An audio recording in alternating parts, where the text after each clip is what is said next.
না কোন ইবাদত বন্দেগীতে আল্লাহ জান্নাত দেয় নাই। সব আমলের মধ্যে আল্লাহ ভুল ধরছেন। জান্নাত পাইলা কেমনে?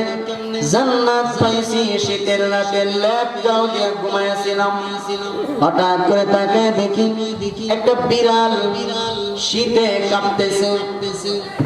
টান দিয়ে আইনা আমার বুকের সঙ্গে লাগাইয়া লেপের তলে রাখছিলাম, আর ওই বিড়ালটা লেপের তলে আরামে ঘুমাইছেন।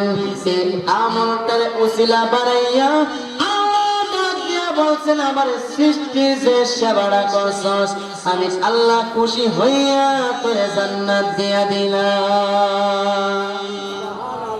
একটা বিরান রে বিরাদর করা কারণে লেখা চলে জায়গা দেওয়ার কারণে সেটা দিন আল্লাহ জান্নাত দিয়েছে।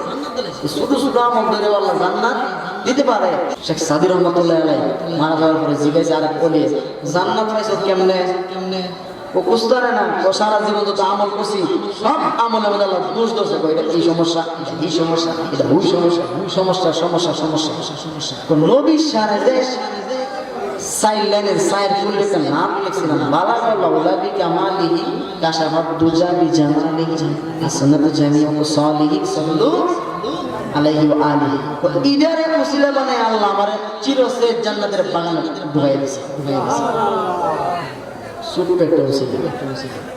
রাসূল বলেন আমি যখন মেরাজে গেছিলাম এক মহিলার সাথে আমার বিয়ে হয়েছে, কঠিন আযাবের মধ্যে আছে। পরে আমি জিজ্ঞাসা জিব্রাইল কত আযাব খেতে?